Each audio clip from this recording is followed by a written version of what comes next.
From the basement, where you're in a groove recording David Letterman episodes of your podcast, and then your wife comes home and starts doing laundry and throws off your flow, it's Daily Comedy News. Hi, I'm Johnny Mac. And on Saturdays in January, I am talking about Late Night with David Letterman, not talking about that imposter CBS version, not talking about the Netflix thing. Late Night with David Letterman turns 40 on February 1st.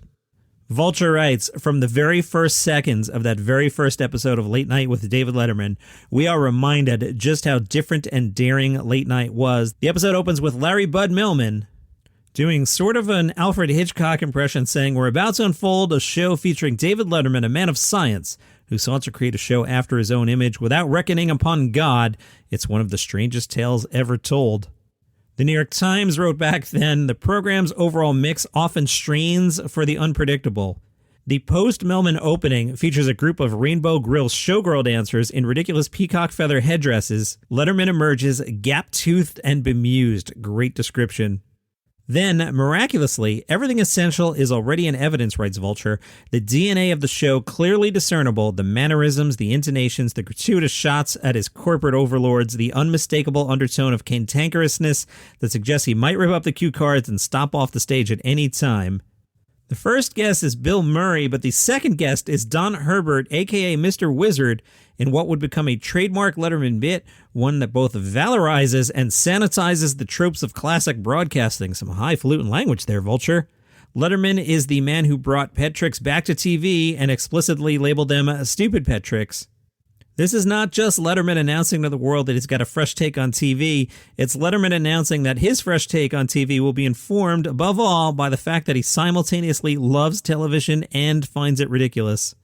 What's surprising is how surprising the rest of the first show still feels. The Melman opening is genuinely weird and startling. The Rec Room, can you believe they gave us a TV show decor, harkens to a time when actively undermining the artifice of TV still felt not just irreverent, but borderline seditious.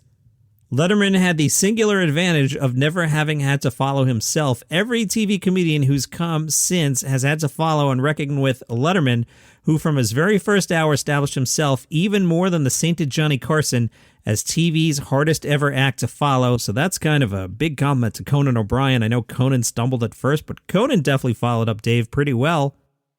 How about the characters and sketches on Late Night with David Letterman?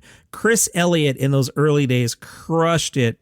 That first character that broke out, the guy who lived under the seats. The character, like most of Elliott's characters, would do a simple bit and then it would fall apart. Something would go wrong, Letterman would deliver a real or perceived slight, and then the guy under the seats would fly into a rage, and he or a dummy would invariably threaten to make Dave's life a living hell. Next Saturday, I'm going to do a deep dive on Chris Elliott. He was a vital piece of those early shows. Small Town News, often presented on Mondays. Letterman would present a series of actual news items, advertisements, and police blotter excerpts, which were shown to be unintentionally humorous. Letterman would precede the segment by asking the audience to please wait for the humorous comment, which consisted of him reciting a script follow-up to each news item. How about Stupid Pet Tricks / Stupid Human Tricks, one of the few segments that crossed over from Late Night to the CBS Imposter Show?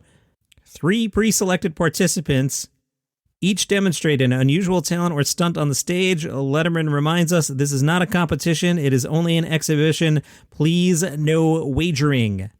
New topic. Because of the creativity of staff writers like Merrill Marco, Letterman's NBC show in the first few years especially had innovative segments and theme shows that were new and different from other talk shows of the time. Some were visual gags. On one early episode, everything was shown from Dave's eye view, with Marco and others coming at Dave to pitch ideas as he walked onto the stage. The audience was shown from Dave's view during the monologue and the opening segments. I have posted that to the Facebook group page sometime in December. Scroll backwards, you'll find it. In another show, the picture turned like a clock, eventually being seen upside down halfway through. There were segments where Letterman dressed in a suit of Velcro and thrown to a Velcro wall. How about a suit of chips dunked into a vat of chip dip? A suit of Rice Krispies doused with gallons of milk while he was lying in a huge bowl. A suit of Alka-Seltzer tablets got dunked in water. I think I saw that Steve Allen did, if not the same bit, a very similar bit when I was watching CNN's History of Late Night.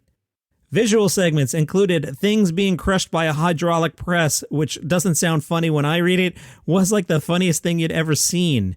How about things dropped off a 5-story tower? That was actually my favorite segment of them all.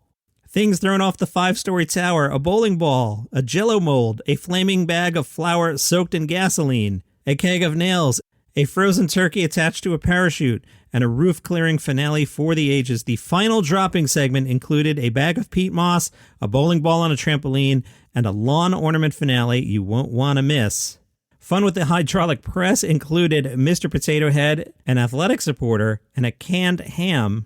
How about squashing things with a steamroller, including bowling trophies, Paul Schaefer's glasses, and that last bit of toothpaste out of a tube? Or dropping a 3,000-pound block from a crane onto various items, including a football helmet full of Jell-O, cases full of gun caps, or a lovely mannequin couple having dinner. Letterman's desk featured a control panel where he could operate a bubble machine, radioactive steam, or strange lighting.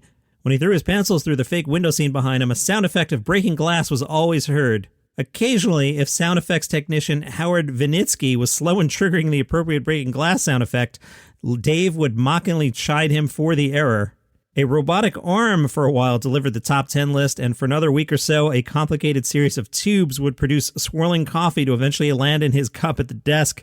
Late night monkey cam, cameras mounted on a chimpanzee's back. I was at a recording one time where that went sideways and the chimp bit someone. They did not air that. There was a quick edit on the aired version, but I'm telling you, I was there. It happened. Roof cam. Things like roof cam would show odd viewpoints on the set and its participants. Custom-made shows allow the audience to vote on each part of the hour what they wanted to see. The resulting shows had guests talking in high-pitched voices like they had inhaled helium. Reruns were often scoffed at by Letterman, telling the audience not to waste their time watching them. Sometimes the entire rerun would be dubbed into foreign language for rebroadcast. I remember I tuned in one night and Dave had been revoiced by Merv Griffin, and I was like, I thought I was going crazy. Like, the rest of the episode was fine, and Merv Griffin is voicing Dave, and I'm like, what is happening here? Letterman once had a member of the audience host the show and interview guests while he left the studio. Letterman hosted the show from his house while waiting for his cable TV to be installed. Another episode was done from the production offices upstairs, as the cast claimed they were too tired to go downstairs to the studio. And of course, the top 10 lists. Here's an example of a top 10 list. The top 10 excuses by the U.S. basketball team for their loss to Brazil at the Pan American Games. Number 10, had really heavy lunches. Number 9, upset about Valerie Harper leaving Valerie's show. Number 8, U.S. team often played as many as 2 white guys at once. Number 7, overcome by mysterious sleepiness after barrage of blow darts from Brazilian bleachers. Number 6, disturbed by pregame discovery of Brent Musburger's shrunken head in locker. Number 5, unnerved by hundreds of Hitler clones doing waves in stands. Number 4, constantly threw ball out of bounds to stop shrieking of spider monkeys. Number 3, that big liar Fred McMurray didn't come through with the promised flubber. That is so funny. Number 2, tired out from night before's mixer with gymnastic sluts. And the number 1 excuse for the U.S. basketball team for their loss to Brazil at the Pan American Games, team motto, go for the silver, not very inspiring. The top 10 list, one of the few segments carried over from Late Night to the Imposter CBS show. I don't hate Late Show with David Letterman. It just wasn't as cool. I always sum it up like this. Late Night with David Letterman, he's wearing sneakers. CBS Letterman, he's wearing Armani suits and shoes. It's that subtle difference between 12:30 and 11:30. I like the 12:30 vibe. For a long time, the top 10 lists were said to have been written in a so-called home office. There were various home offices. Mine is the first. I always remember the home office in Milwaukee, Wisconsin. Some of the other home offices were in Sioux City, Iowa, Grand Rapids, Michigan, and Wahoo, Nebraska. That part was eventually dropped from the bit. Late Night with David Letterman turns 40 on February 1st. I'll do another episode next Saturday about this. We'll talk about Chris Elliott. Normal episode tomorrow. Follow this show on Apple Podcasts, Google Podcasts, Spotify, wherever you get your shows. See you tomorrow.